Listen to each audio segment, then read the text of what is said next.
Afternoon, everyone. Welcome to this evening's North Shore School District Board meeting. I'm going to call this meeting to order, and please join us for the flag salute.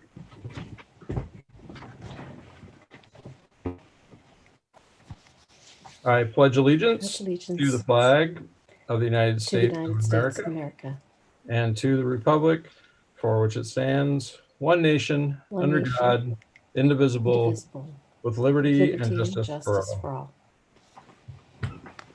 Thank you. Get some light over here. All right. So on behalf of the board, I welcome all members of the audience to this evening's meeting. This meeting is a working session of the board to conduct the business of the district. The agenda for today's meeting has been published, and the agenda items to be discussed and or voted on have been studied by the board members. I would like to introduce the people participating in this meeting tonight. Recording Secretary Siobhan Fraser, Superintendent Dr. Michelle Reed, board members Jacqueline McGurty, Amy Cast, David Coogan, and Sandy Hayes. I'm Bob Swain, and I currently serve as board president. An agenda for this meeting is available online at boarddocs.com. All right, our next item here is the approval of the agenda. Would the board like to make any changes to the agenda as it has been published? Dr. Reed, I think you have a comment. I do. Thanks, President Swain. Since we posted the agenda, I have since learned that our addendum to compensation and contract extension between the North Shore School District and Teamsters Local Union number 763 is not yet ready to be in front of you for approval.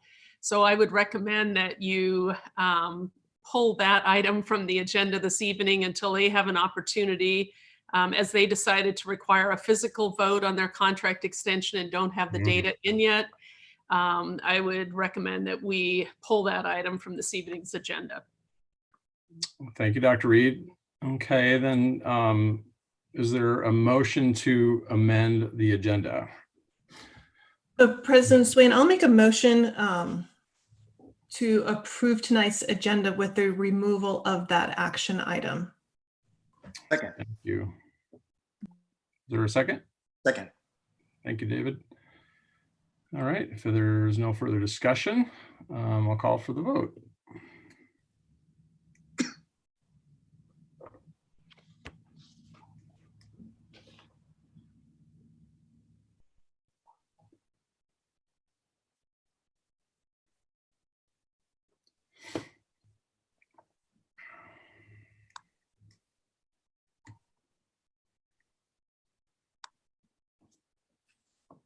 So what we voted on was approving the agenda as published. That's how it's written, but that's not what we voted on. Do we need to change that documentation? Yes, we probably do. So Siobhan, is it possible for you to go in to clarify the motion? And if Director Cast could reread it, please.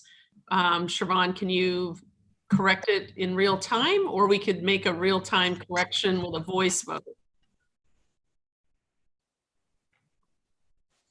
We could do a voice vote if that's simpler. I'm happy to restate the motion. Siobhan sent a note in the chat that she had made a note in the document that it had been amended as such. Feel free to jump on, Siobhan, if you'd like to. Okay.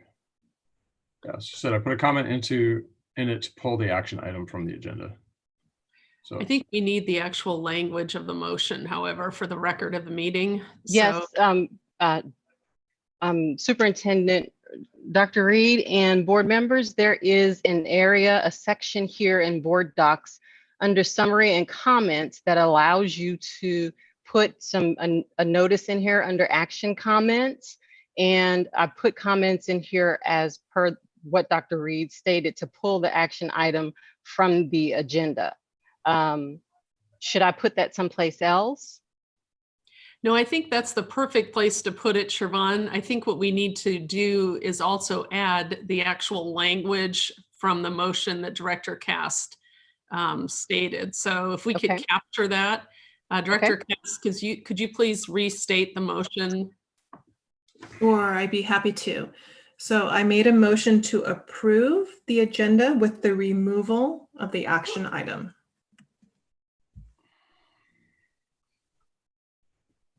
Yes. Okay.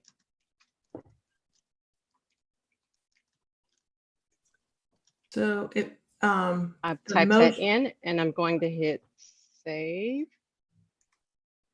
And then let's see if it shows here. Does it need to be refreshed, do you think? Mm.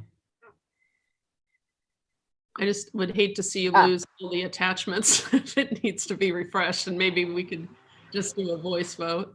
Oh, I think I found a way. Oh, Here we perfect. go.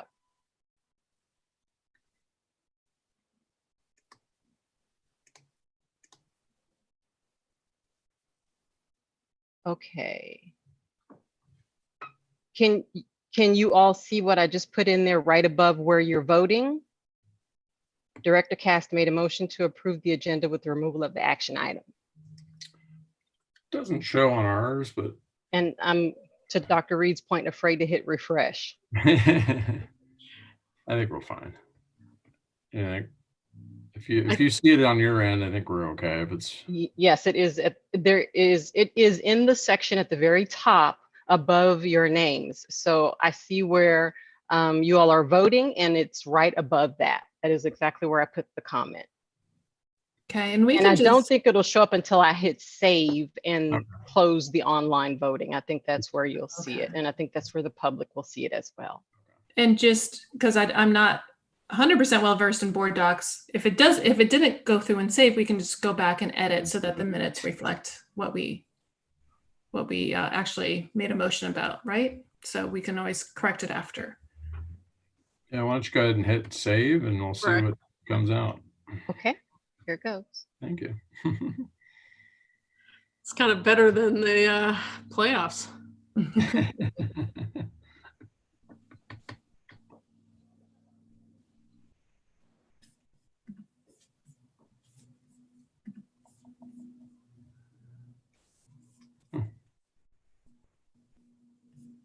There we go.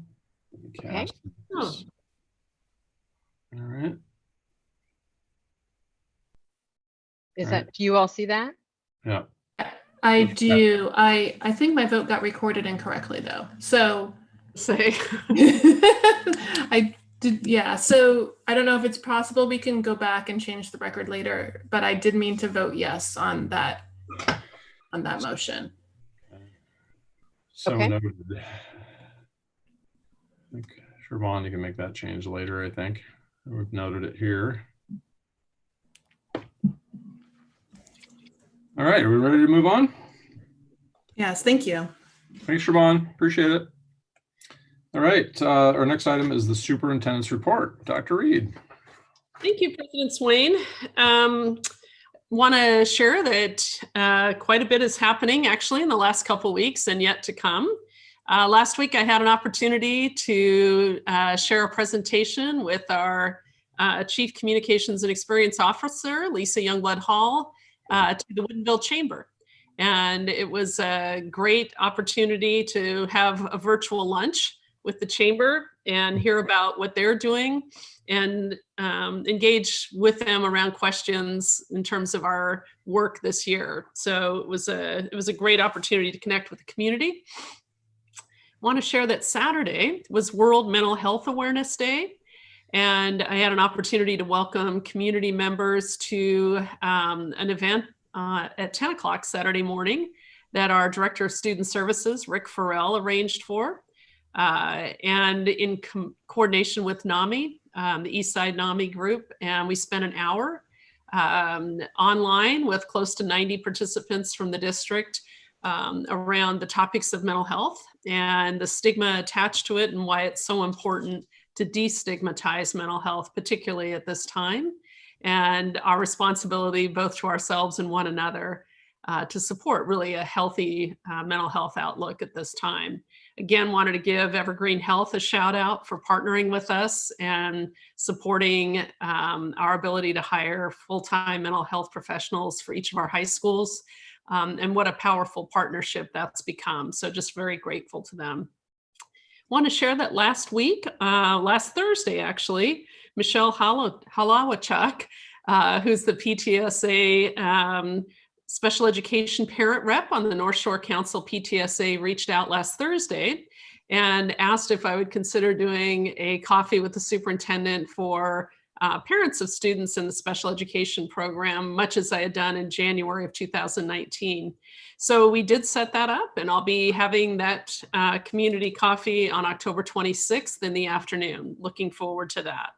Also, we have a group of senior parents who've been sharing concerns, as you know, around the senior class and how challenging it is this year to potentially have this entire year academically online, and really are asking us to brainstorm some ways to create deeper community and connections and some type of in-person activities or events for our seniors. So I am meeting with a group of parents later this week on that topic.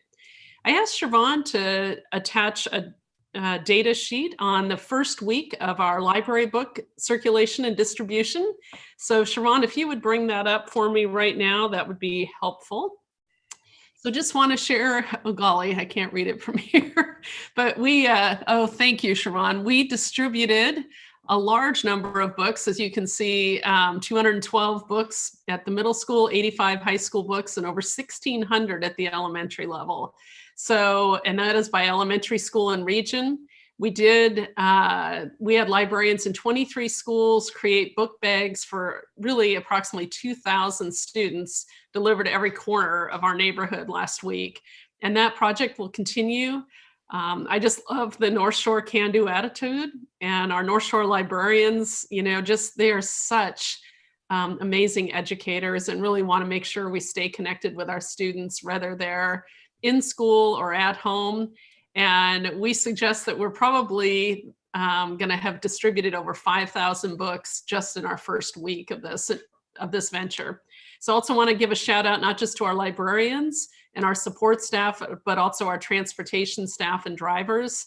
It's been great to have an all hands on deck work with that project. So we did have a couple little glitches because of COVID, actually. So anyhow, we're going to continue to move forward with that project, and I'll provide you ongoing data with that. Want to also share some excitement. The Innovation Lab high school students have selected their mascot.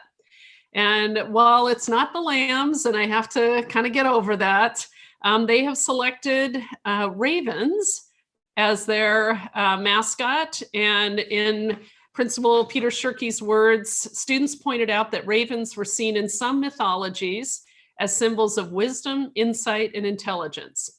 Ravens are social, adaptive, and creative creatures who've been observed to make tools they then use to solve problems, all characteristics of innovators. So we're excited to welcome a new mascot to the North Shore mascot family, and thank Principal Shirkey for his work on that.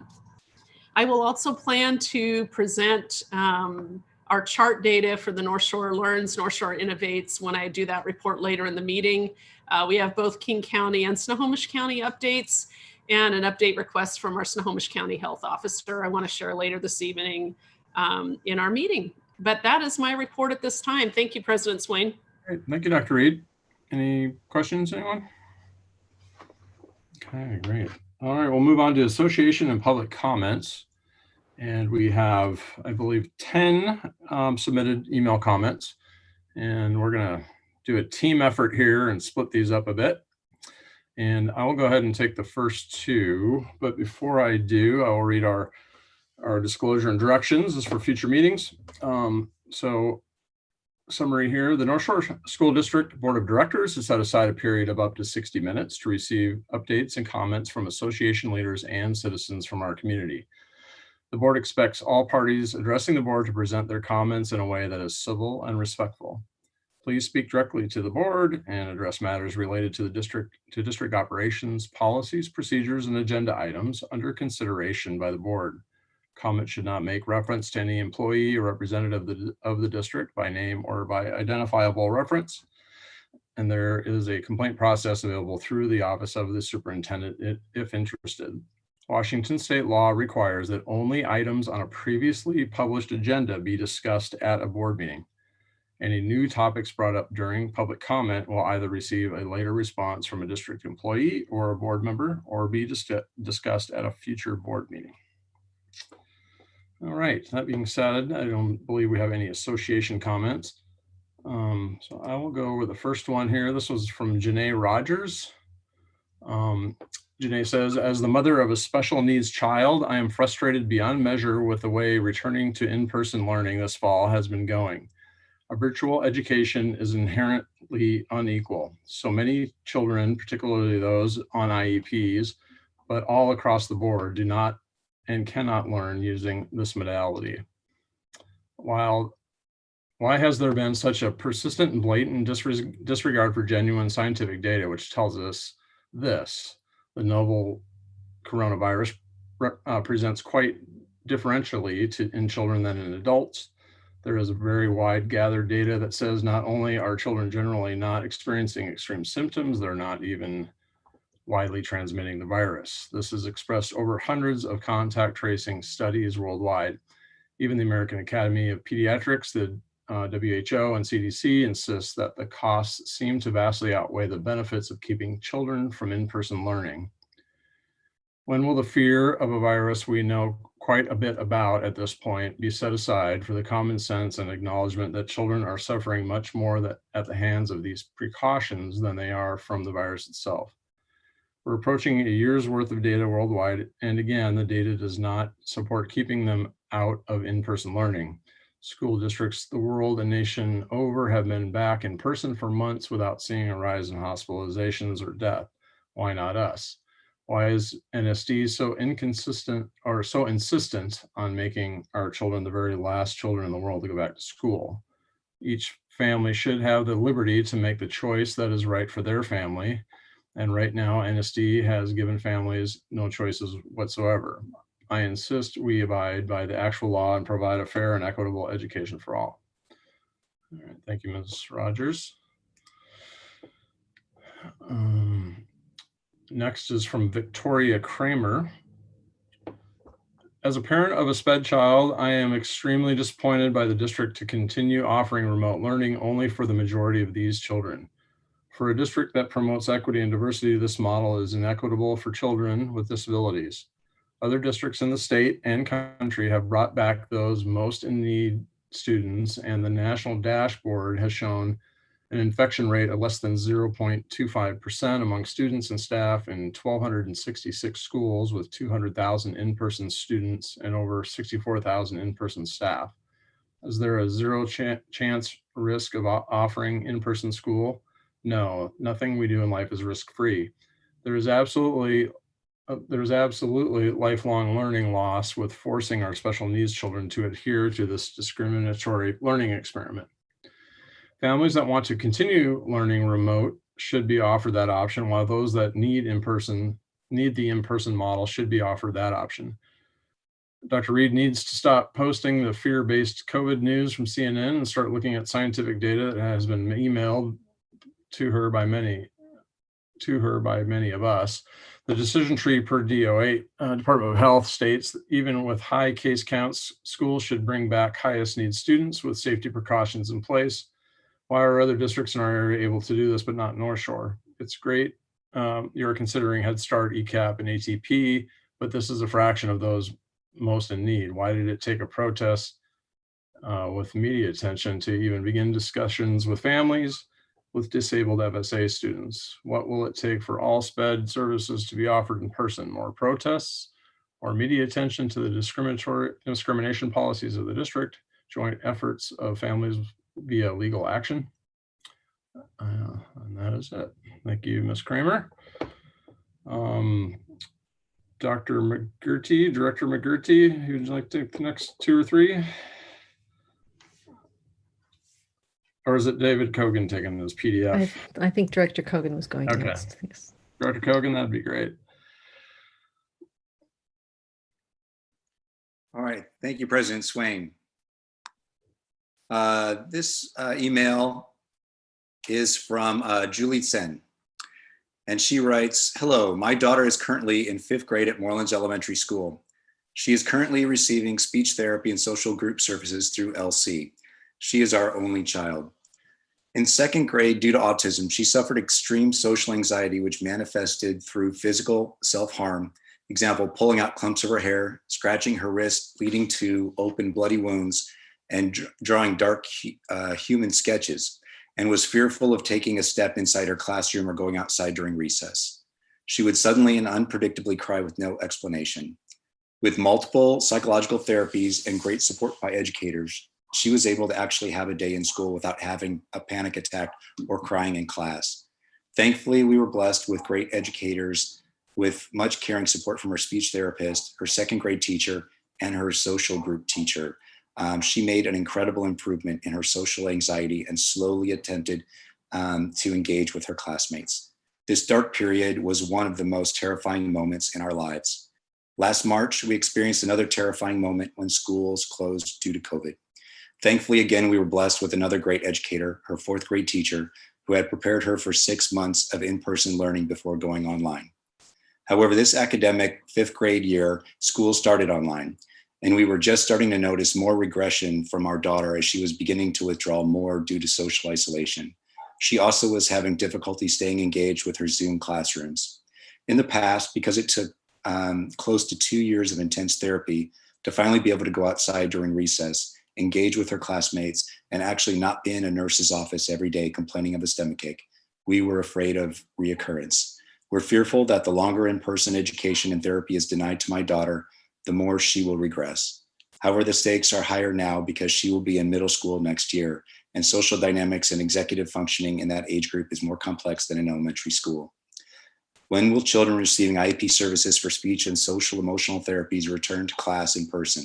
What specific plans has NSD taken to prepare for the safe opening of schools? For example, in terms of spacing desks, placing plastic barriers, assignments of kids and teachers to pods, and quarantine procedures and contact tracing and notification procedures for the inevitable outbreak when it happens? Are there specific plans for offering before, after school program when school is open? My husband and I are both working full-time as frontline healthcare providers, and we will need before, after school program once school is open. Thank you, Julie Sen.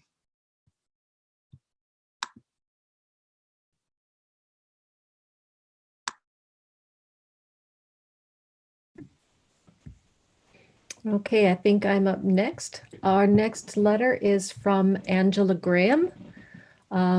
She writes, "Dear NSD School Board, my name is Angela Graham. My email is, and my phone number is, I would like to address the topic of SPED students returning to school.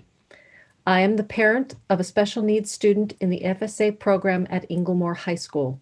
While I am impressed with the job his team of teachers and paraeducators is doing, I am very disappointed in the district's delay in sending these students back to school. My son wants more than anything to be back at school. He is missing his friends and his teachers. He loves school and can't wait to return to the classroom. It was extremely disappointing to get the email earlier this week telling us that the programs returning on the 26th were not the programs originally spelled out in the district's Phase 3 learning model. It states the highest need, quote unquote, students. Beyond ATP, the other two groups are not highest need.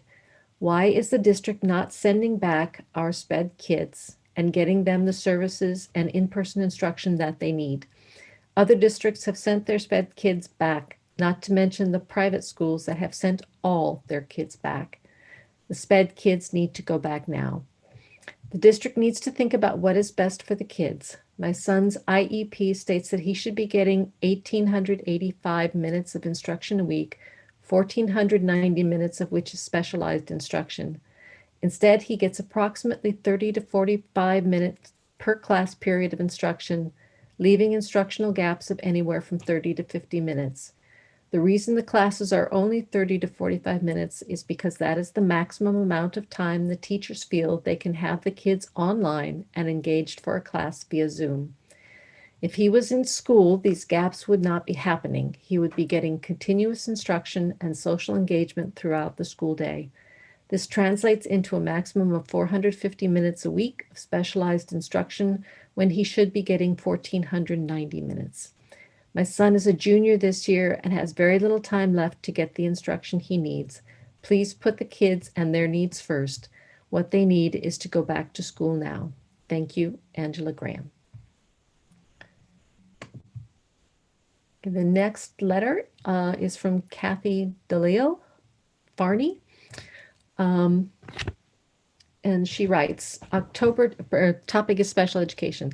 October 2020 marks the 75th National Disability Employment Awareness Month, which highlights the potential of students with disabilities.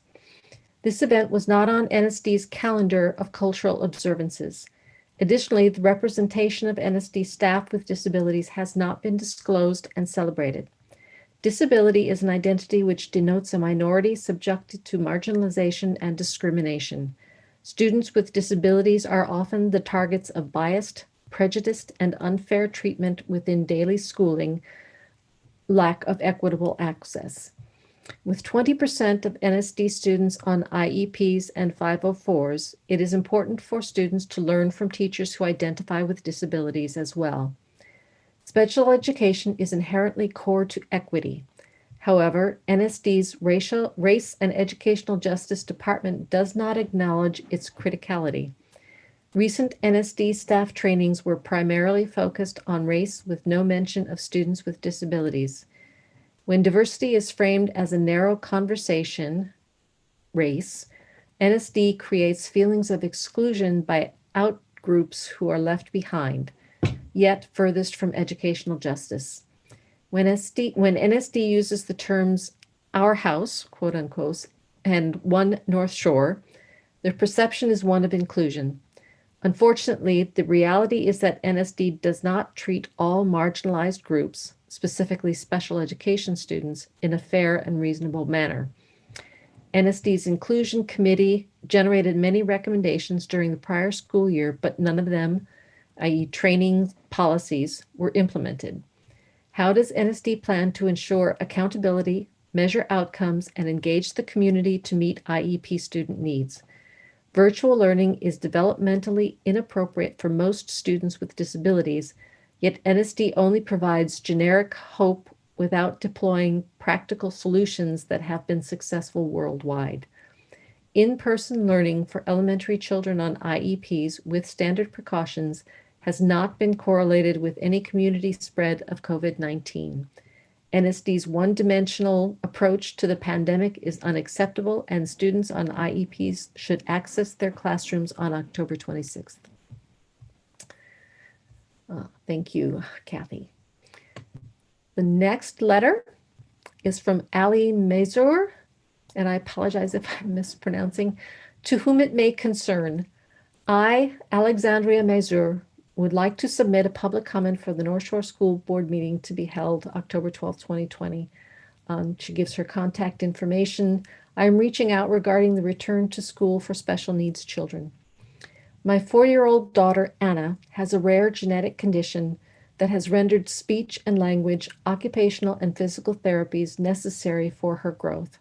She has received these services through the school district since she aged out of early intervention services at age 3. Though Anna's progress has always been slow, she has never lost skills. As her mother, I fret for her future, though I have never despaired over steps backward. The beginning of school closure brought about regressions for the first time in Anna's life. She is losing skills she worked for years to gain. These are not things that Anna can make up, as some typically developing children can. Additionally, we are seeing aggression and self-harm in an ordinarily sweet and good-natured child due to frustrations that cannot be talked through. The only solution for Anna, and for so many like her, is a return to the educational structure and stability the school environment alone can provide. Please allow our special children to return to school. I know that our world is in an unprecedented crisis. Fred Rogers said, "When I was a boy and would see scary things in the news, my mother would say to me, 'Look for the helpers. You will always find people who are helping.'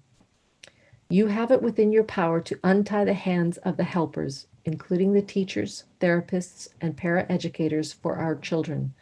Please allow our special children to return to school. Thank you for your consideration, Aly Mazur. Thank you, Director McGurty.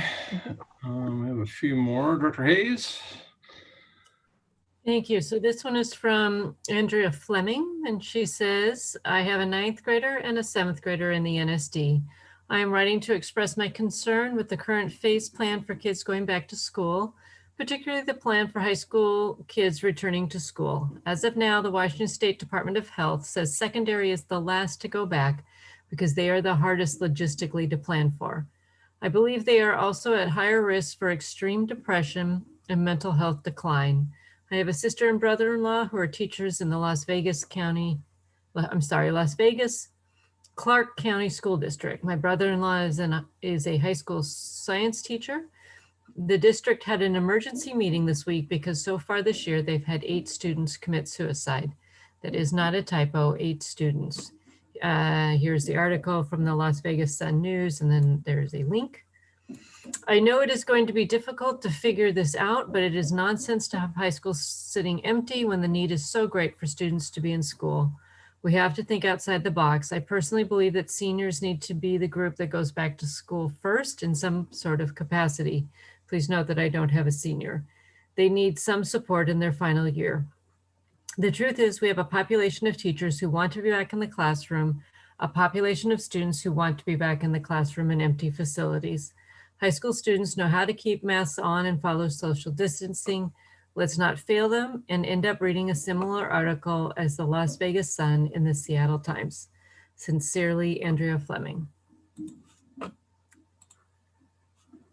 Oh, Okay, hang on, Windows couldn't open that file. Just a second. My grand plan of having everything organized did not work.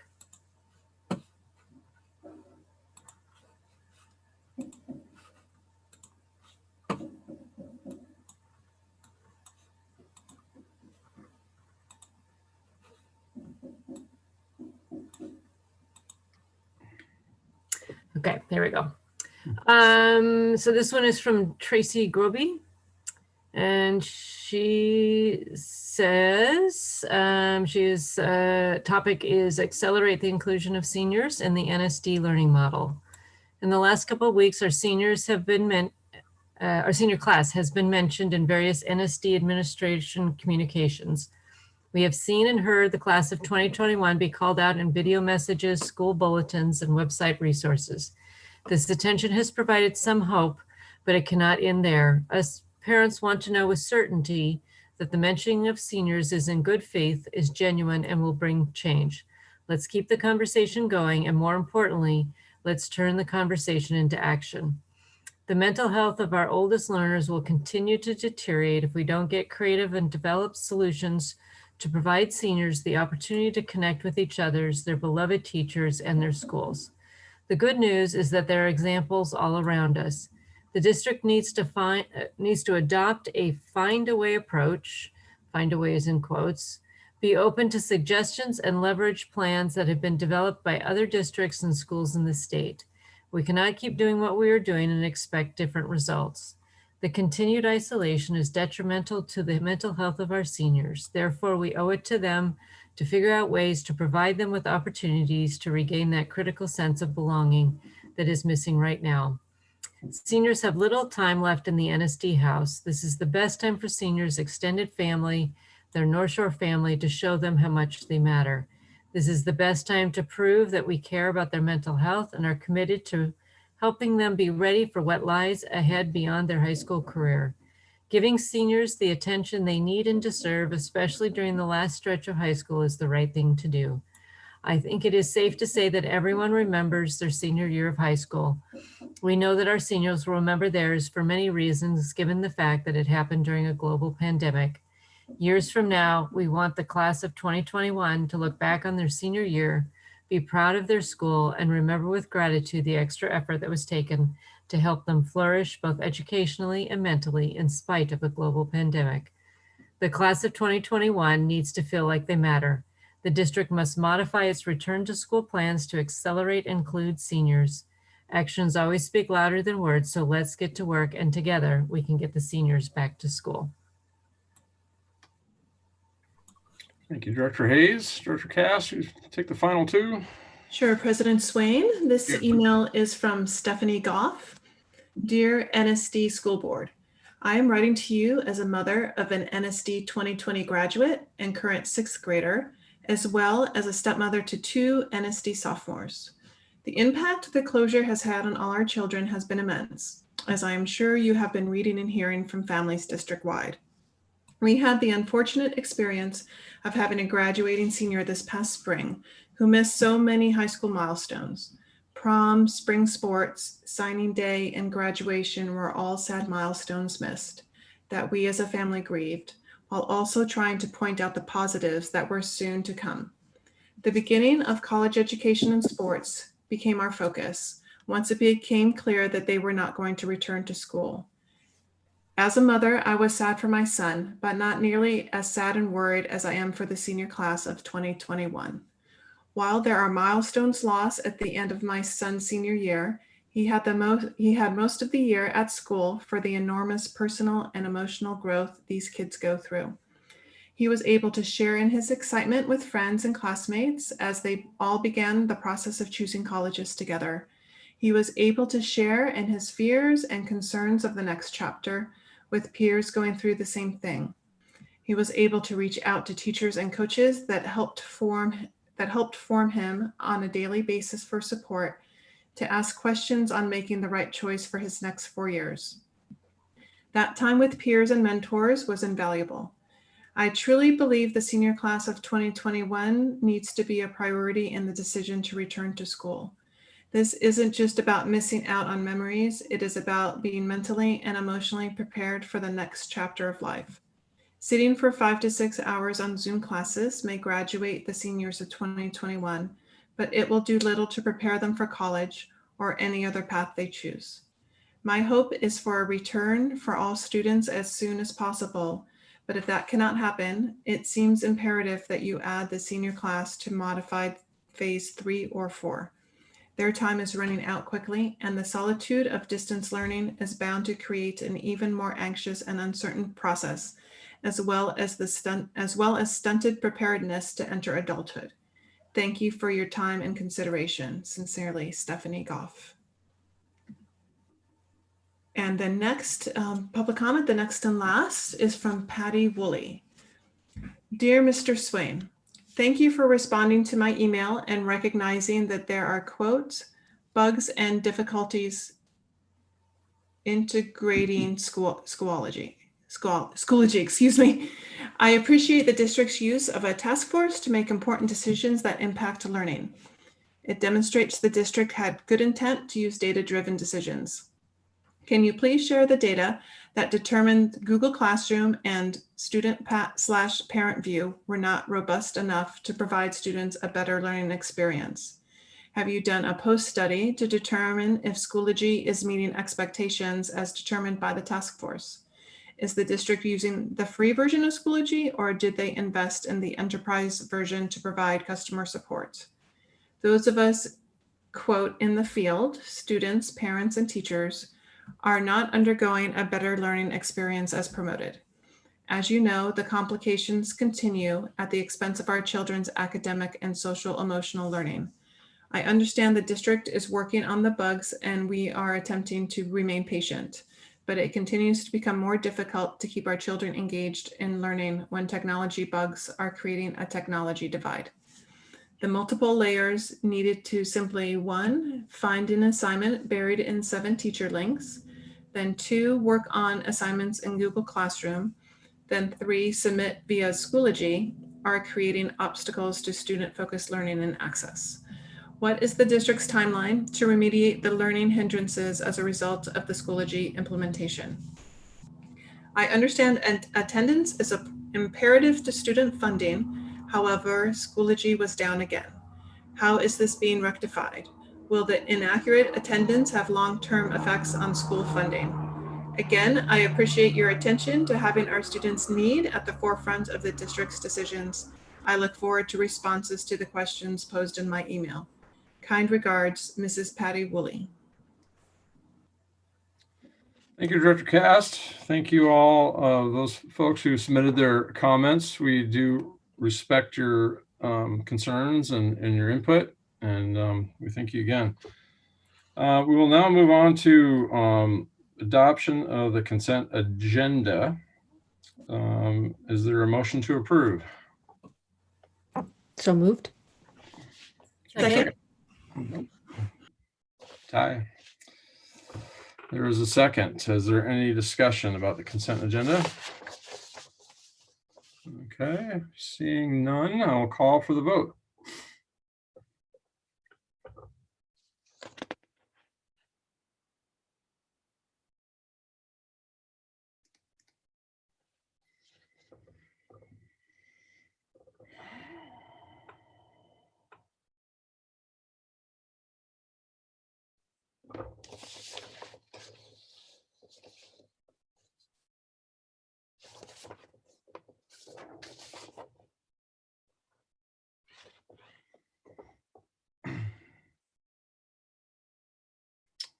Okay, the motion carries 5-0. Thank you. All right, we will now move on to performance reviews. This week we are doing a monitoring report for Superintendent Parameter 9 Equity.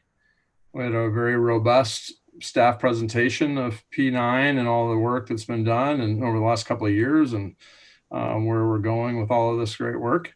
So Dr. Reed, would you like to continue? Well, thank you, President Swain. I think the team pretty well outlined all of the details that are reported in the monitoring report, and I believe did a very thorough job of capturing the work that's ongoing in the district, and would at this time feel like I would take any questions or be open to any discussion that we might have. Thank you, Dr. Reed. All right, if anyone has questions or comments, please let us know. Thank you, President Swain. Dr. Reed, I just wanted to make a comment for all the great work that's being done in the Racial Justice and Equity Department. I think one of the things that impressed me so much was how many programs there are rolling out to students and staff. Is much great work that could happen at the high level. It's really great to see these resources being made available where it's really going to make a difference in the school day and the lives of our students. So just wanted to call that out. I was really impressed how thorough and comprehensive the various topics were that were covered at the study session today. Hiring practices, training, diversity, sensitivity. You know, it was very, very well done. Thank you. Thanks, Director Kogan. Well, I'll add to that to tag on to Director Kogan's comments and agree with them completely. Just want to thank you, Dr. Reed, and all of your staff in the Equity and Racial, I'll get it wrong, Educational Justice Department. I'll get there. They involved just such an enormous, fabulous job of expanding the scope and reaching out to all corners of the district to make this work come off the page. I was just so completely impressed with the detail, not only in just what kinds of programs are being rolled out, but the detail with which they are addressing every potential area where students and or staff may have been minoritized. So job well done. Thank you. Yep, I'll pass that along to the team. I'll go next. Thanks so much, Superintendent Reed, and to everyone who presented. I have to say, enjoyed having a study session back, especially on such a meaty parameter. So I'm sure that wasn't easy to put together, but it really does help have the opportunity to proactively answer a lot of my questions, which is really helpful. In general, I am too really appreciative of all this work. It covers a really wide breadth.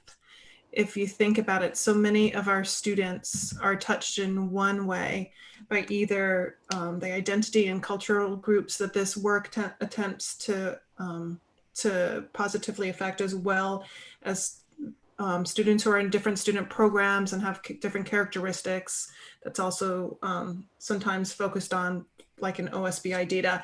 So, and that work overlays with teaching and learning and curriculum. I mean, it's such complex work, and I really appreciate everyone's willingness to dive in and tackle it. Some things that really stood out for me that it might seem really simple, but the school action plans that are in a consistent format that I've already seen, we've started to see them, but they're already starting to get published on the website. And you can go through, and it really helps provide a lot of context to all the works that's happening down to the classroom level. The Never Alone project that we got to, that Srinivas talked about, that we got to attend last winter, the hiring practice, the family liaison work, that does such great partnerships with our Latinx community. I really loved actually hearing from Michael Tolley about the inclusionary grants that we received, the 10 North Shore schools that received inclusionary grants, and how our least restrictive environment data is making such good headway because of that. It's just, and then I already mentioned this, but I love how Ava worded it, that this work is about helping us better look out for one another. I just hearken back to when you, and during Pride Month in June, when you invited Ava and Rick Lazat from the I believe he's on the staff Pride Month committee, how they talked about the intersectionality of this work, that when you help to support one community, that support goes to all the communities in the district, and it really helps everyone. So I really appreciate that. And I would like to just identify one area of growth, and it might be how the board wrote number 9 in the policy. So number 9, talking about monitoring and reporting on incidents of bias in our district and how they're addressed. It seems to be a tricky thing to track. And I don't know if it's because our system, I know we have systems in our school offices that will track discipline data. Perhaps this isn't an option within that system that we can check when something happens, so it's systematically hard to track. But I think it was an attempt at the board at the time to try to find ways to wrap our hands around how the cultures in our school buildings are going, how this work is actually filtering down to the student level in terms of incidents. So if it's something, I would welcome feedback. It might be something we need to study, but if the board needs to reword that point to make it accomplish what we were hoping to accomplish, maybe just the systems don't match up with that, but I would welcome some input on that if we could. So Director Cass, are you asking for more data on that topic? I'm asking for input on how, number 9, how it's worded in terms of monitoring, reporting incidents that happen in our schools, and then how they were addressed. We've gotten some anecdotal information, but it's not quite monitoring and reporting at that level. And perhaps it's not, it's just that it's difficult to report on it in a quantitative way.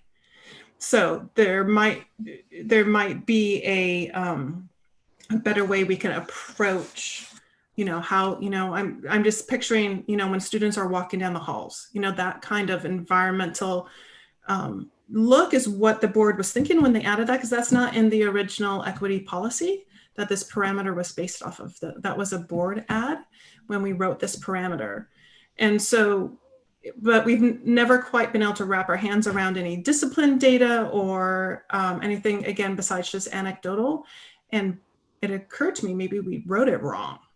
So if we need to write it better to try to help, because it's so important to have a safe and welcoming environment for our students.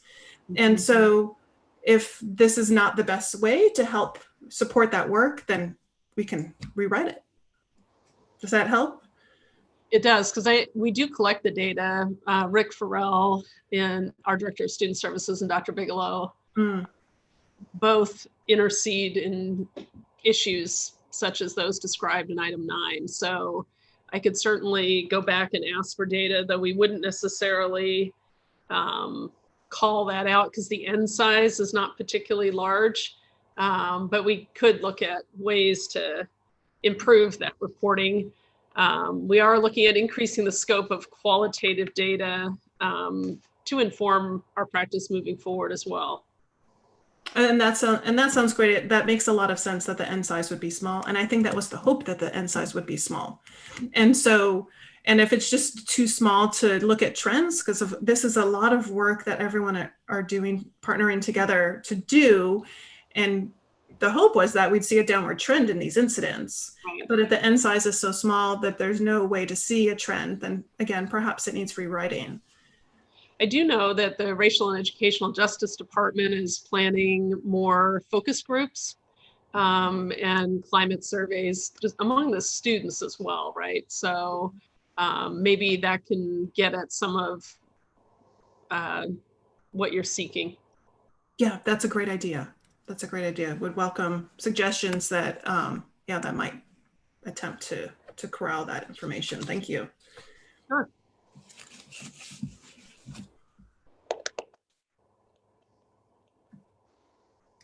Can I just, if I could, a slight follow-up comment. I guess I was thinking that, you know, in our next topic of reviewing that P9 parameter, we might address that last statement in there, perhaps to better define what it is we're looking for.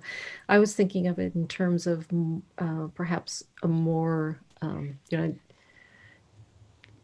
maybe not detailed, but more in-depth discussion with the board on a maybe annual or semi-annual basis to give us an update on where things have stood, whether or not the incidents are going up or going down, and proceed from there.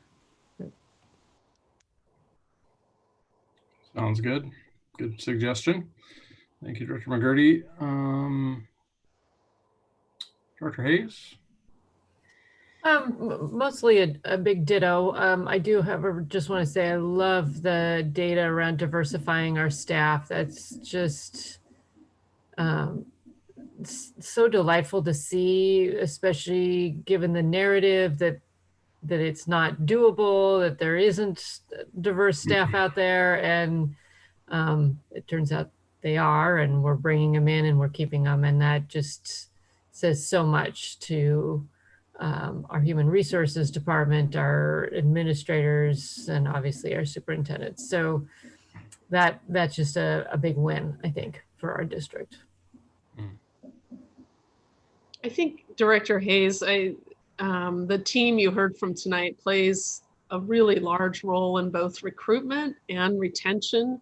And we know that whether we're talking about students in classes or adults in our district, that recruitment is one thing, but retention is critical. And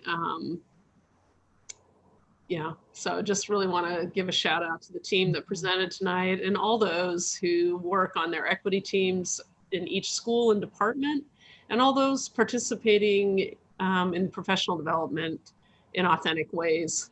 That's making just a huge difference. Thank you. Yes, thank you, Dr. Reed. The presentation earlier today was amazing.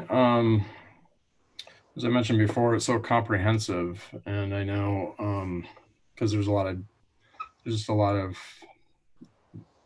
work to be done in different areas, professional development, everything from, you know, how we treat. It's all about how we treat each other, right? And it starts from the top, and it goes into our buildings, and it goes out to our families and our students, and you know, it's been worked on in our MTSS work, and it's just there's so many angles of this, and I'm glad it's being done in a comprehensive way.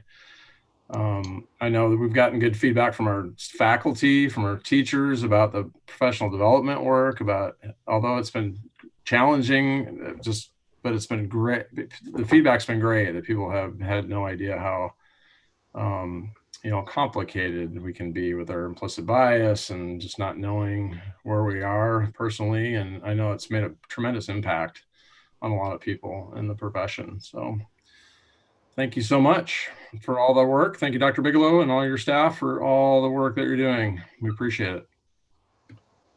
All right. If there's no other comments, we'll need to, and we'll need a motion from the floor to either find Dr. Reed in compliance of the parameter, making adequate progress towards compliance, or not in compliance.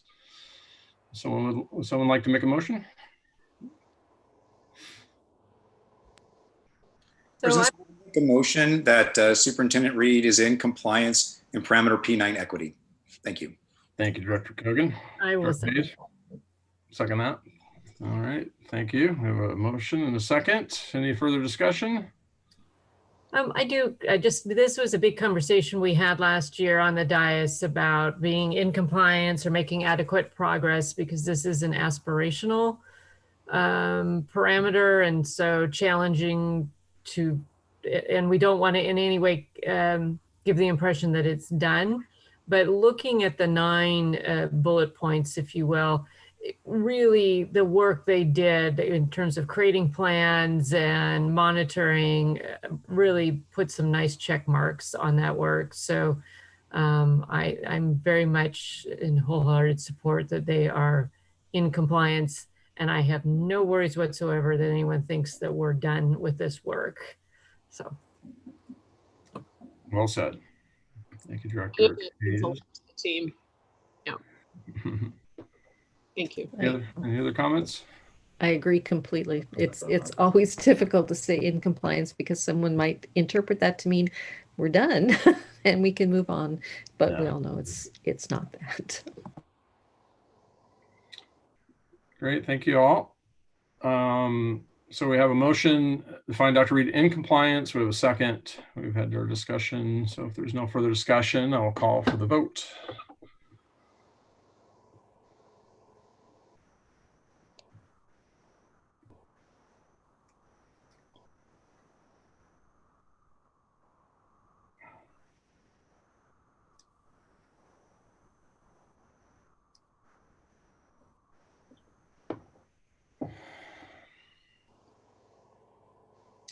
All right, the motion carries 5-0. Thank you. All right, we'll now move on to our policy review of P9. And it sounds like we have a couple of things to talk about potentially. So Siobhan, if you could pull up the P9 document, thank you.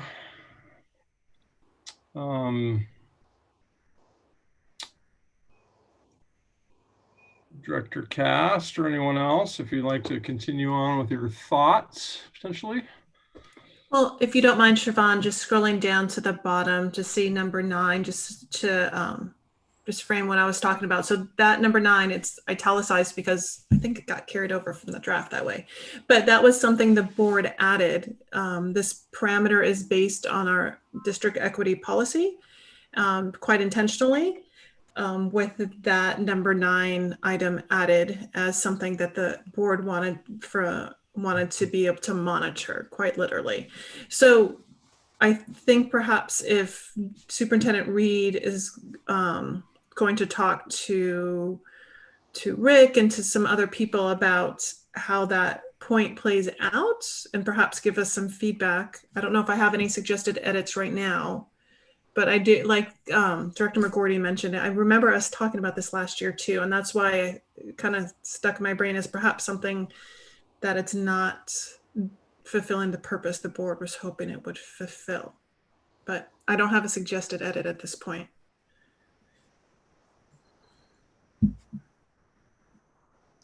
Any thoughts on that?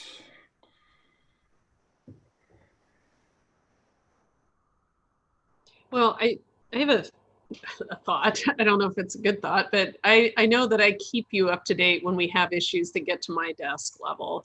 But those are really on an incident by incident basis. And what I think you're asking for is some metric that we look at least annually that says that we're having fewer of those incidents, right? So let me go back and speak with Dr. Bigelow and his department and Director Farrell and his department, and maybe we can come back with a chart, and Dave Wellington and his Tableau obsession. I don't know if I'll call it an obsession, his talent with DeLeo. Maybe we can come up with some like data charts to share with you that might meet the needs you're asking for.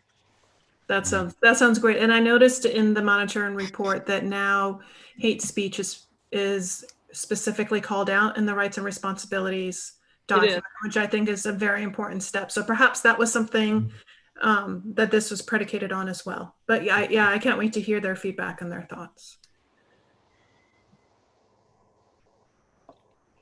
That was the hate speech was a new ad.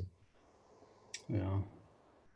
I think that number 9 just spells it out perfectly well. I think we want to collect as much information as we can about the life of students and faculty in our campuses. And I know the group is probably working on this, but I think it's, as we all know, that a lot of bullying and discrimination does not ever get reported because of people fearful for consequences or potential negative feedback or pushback or punishment. So I think whatever we can do to make it very straightforward and very clear that students have some kind of an avenue, and parents and teachers have an avenue, and they're encouraged to report when they are treated unfairly and how they're treated, so that they can come to Dr. Bigelow, whoever's on staff, to sit and listen to those folks. And I know they're reaching out to students now, and I know that. So if we can just keep working on that, I think we'll collect more data than that we have now, and then we can kind of build upon what we find out. Fair enough. Maybe I can throw in a comment too about the challenge in collecting this kind of data. It's been alluded to that it's difficult. And I see that it's difficult because sometimes what's perceived as a bias or hatred or bigotry from one person isn't seen that way from another. And that's another thought too, is how do we set the appropriate threshold so that these incidents are being collected and not being judged as either in or out by some criteria. So anyway, just another thought, especially when the N is low, which is a great thing. How we set the baseline is going to really affect how the numbers are collected. That's a really good point. Thank you, Director Kogan. Agreed. Excellent points. Any other thoughts on any of the other sections here in the parameter?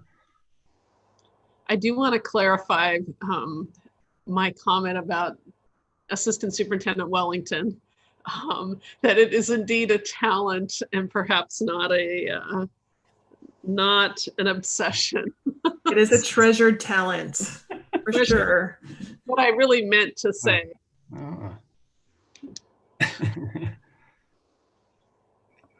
Thank you. I was reminded that's what I meant to say. Yeah. Great.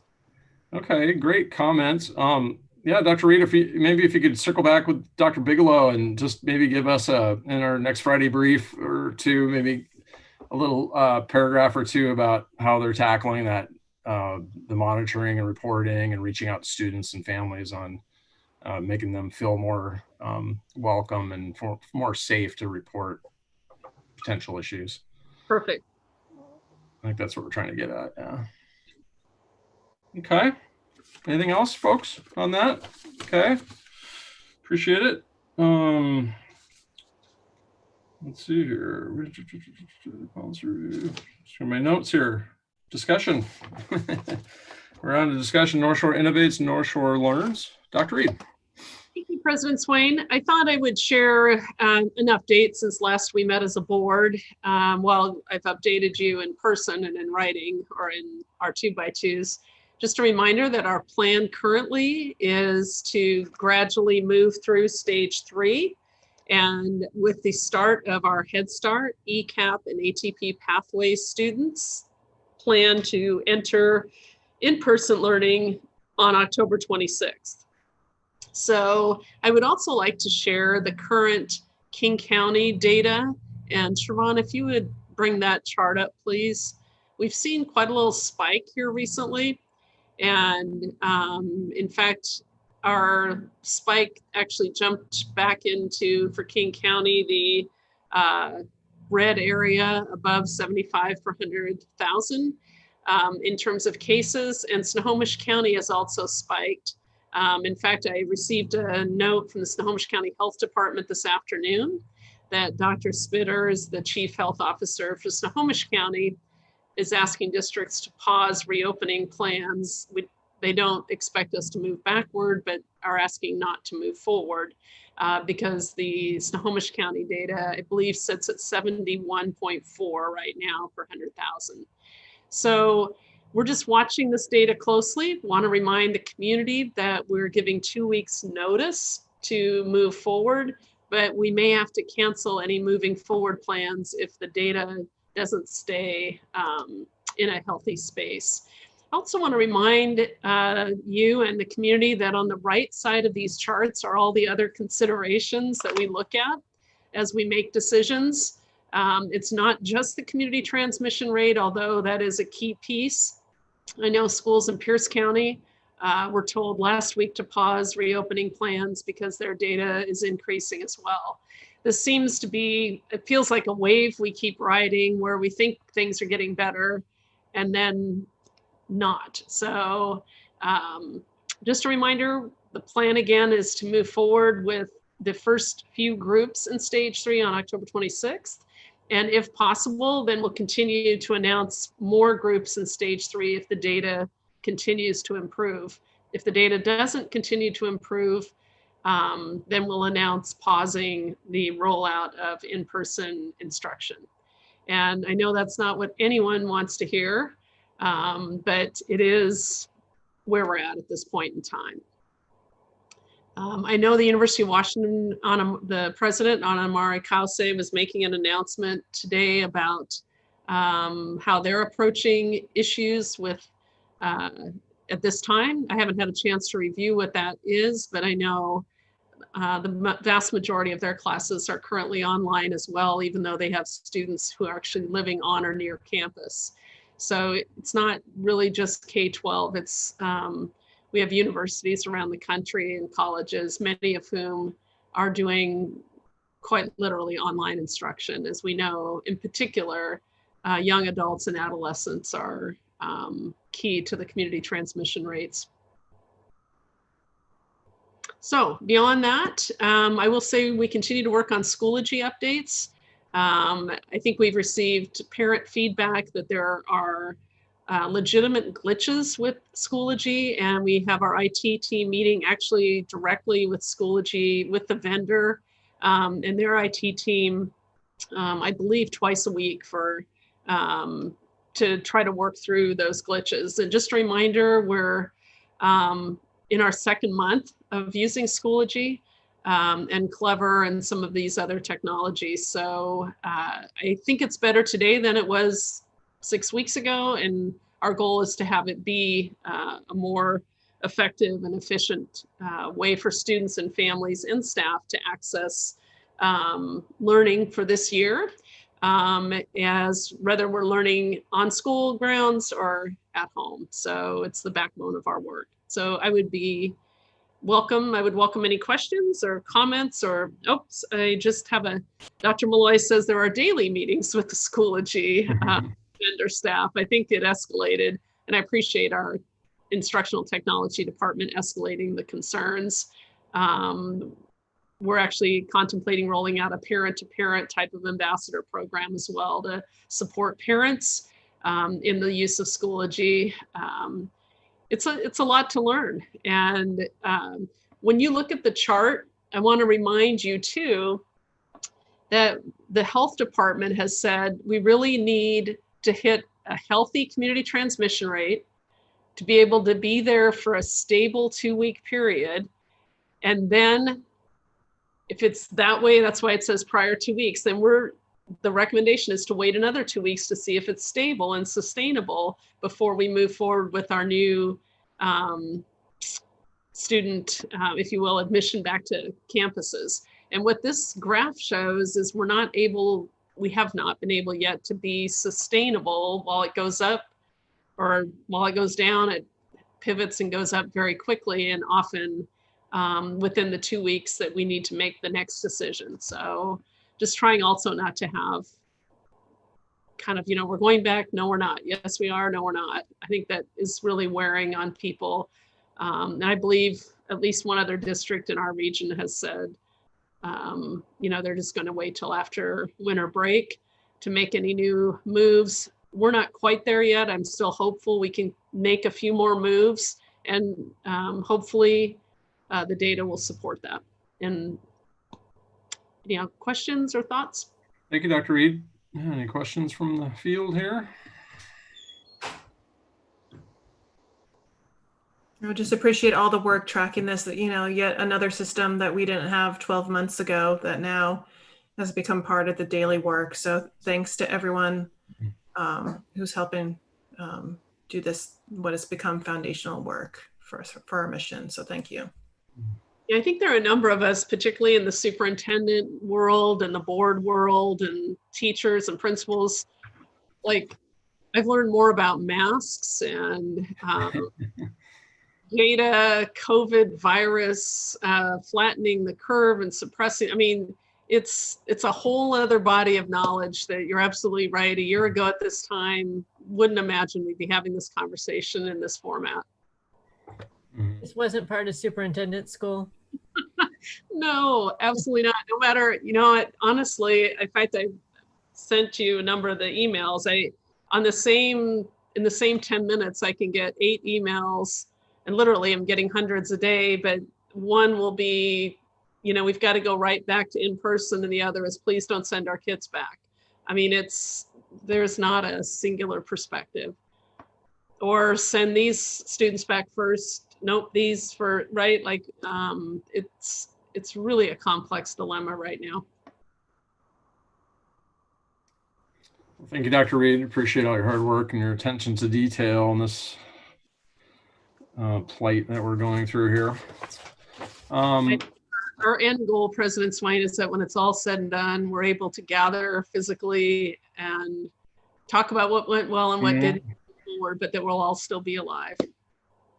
Yeah, there was a great quote I heard a couple weeks ago that someone stated that what kids need right now are living parents and grandparents. And I appreciate you paying attention to our local and state health authorities and taking their advice. Thank you. All right, we'll move on now to board reports and communications. Is there any new business? I have just 2. One is an information request, Superintendent Reed. The WIAA came out with an update last week. And it would be helpful for me to understand how athletics and activities, what the state of them are. It just as an information item. It seems, again, I'm sure there's a bunch of folks who are trying to untangle it. It's not like I need an answer so much, but I'm getting questions, and I find I don't have the latest up-to-date information. So it would just be helpful. They updated it again this evening. Oh, yeah, see, there you go. So I'll just forward it to you. I was forwarding it in your Friday brief, but they have actually said that band is to be limited to percussion and stringed instruments only, with physical distancing and at least a cloth face covering worn at all times. This is if we're able to bring band back. Choir is permitted only in a remote setting when no other people outside the immediate household are present. Otherwise, choir is not permitted at this time. So they're moving, I forwarded you the new guidance, but we're still in that sort of summer training time. And I believe they extended it again. It was supposed to end, I think, in early December, but I think it's been moved again. So I will provide you an update this Friday on that. Great, thank you, I appreciate that. And then my other new business item is a question for the board. We do have a lengthy board meeting introduction, but I was just wondering if it's time to add a land acknowledgement. I don't know, I'm thinking there's, I hate to, belabor too many points, but I think there's some examples of some nice, respectful, captures the moments without adding 8 minutes to a board meeting kind of options if that's the board's inclination. But this monitoring report just kind of popped the question into my mind. So Great idea. I think we should be doing it. Love it. And of course, we all say that because Has to read we haven't heard from Bob yet. it. Sorry, I was muted. No, I think that's great. Okay. Yeah. I know. Like the one that Tim Garchar does with the weekly was. I don't. Do you know if other districts? I mean, do they do it at every meeting, or do they do it like? I just don't know. I know some do. I don't know how many do. I mean, I know locally, I haven't heard it, but I'm all for it. I just was curious if you had a thought on like, would we do it every meeting, or maybe just for the business meetings, the more formal gatherings, perhaps. Just a thought, but I think we could maybe throw it up as a discussion item for our next meeting. We could give it some thought how we might want to do it. Well, when Director McGurty and I go to Dr. Bigelow's office hours, we can ask. Oh yeah. Well, that's a good point too. We're gonna have to coordinate that, so we only go 2 at a time. We're gonna have to be very. They don't want to have to deal with OPMA. We're gonna have to be a little careful. Yeah, that would be a great question for them too. I'd love to hear their input, and if they had a particular statement that would be more appropriate for our meetings, for school board, etc. Great idea. Okay, that's my item. I was thinking, and for public meetings anyway, where the public would hear us doing this, it would be appropriate. Great, thank you. Anyone else? Any other new business? No? Okay. All right, we'll go to board member reports. And the first on the list here is Director Cast. Thank you, President Swain. I'm going to pull up my little notes here. I had a busy 2 weeks because of legislator meetings. So these are all on the schedule. So September 30th met with Representative Kloba with Director McGorty. Same thing for October 5th, met with Representative Dewar with Director McGorty then as well. Also on October 5th with most of us, it was great to see the North Shore team at the WASDA Director Area 2 meeting, which was a great event.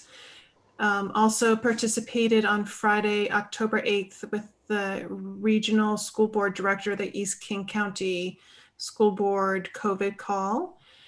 On October 8th, that was Representative Goodman with Director Hayes, and then, I'm sorry, I got my notes wrong. October 8th was the WASDA Regional COVID call, apologies. October 9th was the East King County School Board Director call, as well as Representative Paulette with President Swain and Senator Stanford with Director McGorty. And all of those, except for the October 8th COVID call, we also had Superintendent Reed, which these are busy days. I appreciate all the support.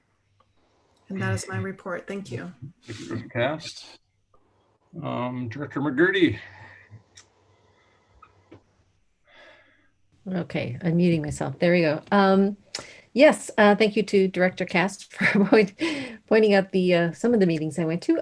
I joined Director Cast in a meeting with Representative Kloba and with Senator Stanford last Thursday. I think, was it Tuesday and Thursday? Something like that. Discussing priorities for the legislature. And then I attended 2 of our WASDA networking calls. Then the WASDA DA2 regional meetings as well. I think that was on Monday. On this past Thursday, I attended the North Shore Schools Foundation Council meeting. And then just this morning, I listened in on the Snohomish County Council meeting. They were discussing capital facilities and capital improvement plans and presented a report on impact fees. I've sent some information from that to President Swain and Dr. Reed there may be some things we might need to discuss going forward with that. So that's it. Thank you. Director Hayes, your turn.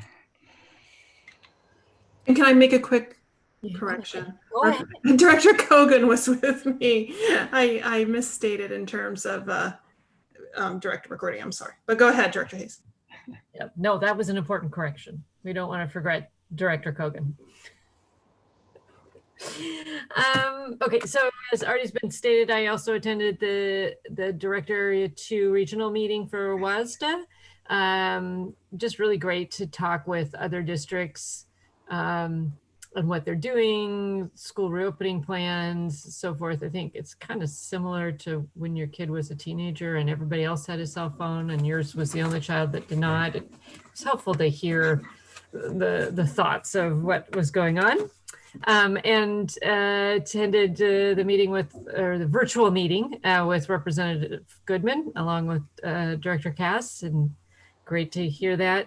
I will share that over the weekend, I was re-elected as chair of the Legislative Committee. Yay. Yes, it was an awfully fast election. There was no opportunity for... You didn't move back as the two spaces No, as it fast as was everyone so else? fast that they closed But nominations. they vote you in before you even showed up for the meeting? Pretty much, yes. But because of that, I'm in meeting with legislators looking at some first drafts, both the fix to the student transportation. And so hopeful that I'll be able to share that before too much longer so that we can make sure that it is doing what it needs to be done. The negative, it is a good bill, and I think it does what we need. The negative is we're not sure how quickly they will be able to vote on it and get it passed. So it may be several months into the session before the fix is completed. And then also a draft on broadband digital equity, some thinking, really good thinking around broadband becoming a utility.